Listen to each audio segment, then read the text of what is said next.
सच्चाई को आप जितना ज्यादा दबाने की कोशिश करते हैं वो उतनी ताकत से ही उभरती है। राहुल गांधी जी ने पिछले कुछ सालों में ये दिखाया है कि पूरे देश में विपक्ष की तरफ से जो सबसे बड़ी आवाज है, जो जनता की तरफ से सबसे बड़ी आवाज है, उस आवाज का नाम राहुल गांधी है और वो इस तरह की किसी भी सजा से डरने वाली आवाज नहीं है। नहीं, ये पूरा मामला राजनीति से प्रेरित है। ये पूरी शुरुआती दौर की जो कार्यवाही है वो देखा जाए तो इसमें जितने घटनाक्रम है वो राजनीति से प्रेरित है। तो ये एक राजनीतिक मुकदमा है और उसको सरकार उसी तरह से राजनीतिक तरीके से डील कर रही है। ठीक है, हम देख रहे हैं, हमारे पास, हम अदालत के फैसलों का सम्मान करते हैं, हमारे पास अगली उच्च अदालत है, हम माननीय सुप्रीम कोर्ट का दरवाजा खटखटाएंगे और हमें इंसाफ मिलेगा, हमें पूरा विश्वास है। जहाँ तक सवाल है कि हाईकोर्ट के जजमेंट के बाद देखा जाएगा कि आगे क्या इसमें लीगल रेमेडी क्या हो सकता है जी। और ये भी देखा जाएगा क्योंकि मामला फिर रिफर कर दिया गया है लोअर कोर्ट को, तो जो लीगल बैटल है वो तो चलता रहेगा। मेरा ख्याल है कि सुप्रीम हाई कोर्ट का जो निर्देश डिस्ट्रिक्ट कोर्ट को या लोअर कोर्ट को दिया है वो मैं समझता हूँ कि अब लोअर कोर्ट उस काम को जल्दी करेगा और जितना जल्दी होगा किसी नतीजे पर पहुंचेगा।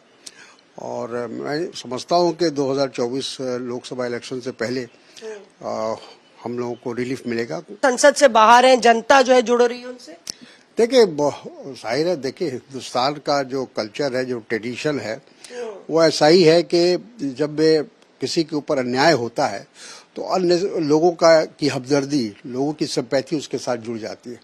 आज राहुल जी के साथ यही हो रहा है कि जिस तरह से उनको निष्कासित किया गया, जिस तरह से उनको सजा मिली, उससे लोगों को लग रहा है कि कहीं ना कहीं उनके साथ नाइंसाफी हुई है और इसलिए लोगों की सिंपैथी मिल रही है और उसका फायदा पार्टी को जरूर मिलेगा। It is very unfortunate that justice has not been prevailed. It is a murder of democracy. But still, the entire country, all the opposition parties and the people of this country stand by Rahulji. He is a great leader who has been fighting across the country to unite country, walking on the streets of this country, fighting against corruption, fighting against unemployment, fighting against price rise. This is the love he has been given to the people of this country. So the BJP leaders are not able to tolerate. They want to block him from the parliament.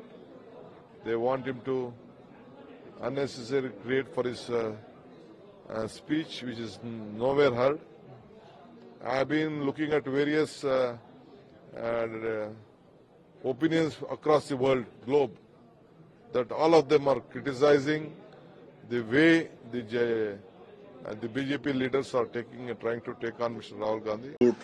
अदालत जो न्याय देती है तो मेरे ख्याल है कि अब हम सुप्रीम कोर्ट जाएंगे तो वहां जाकर इसका करेंगे। सर, मुश्किलें बढ़ती जा रही हैं, समय कम है और 24 के चुनाव में आपको लगता है देखिए मुश्किल जब आती है तो उसका समाधान भी आता है। जितनी मुश्किल आएगी उतनी कांग्रेस मजबूत होकर निकलेगी और हम और मजबूत होकर निकलेंगे। और आपने देखा होगा कि 77 में इंदिरा जी को ऐसे ही निकाला गया था तो कांग्रेस 2 साल में दोबारा पावर में आई थी। हम वैसे ही 24 में राहुल जी की लीडरशिप में हम दोबारा मजबूत होकर आएंगे।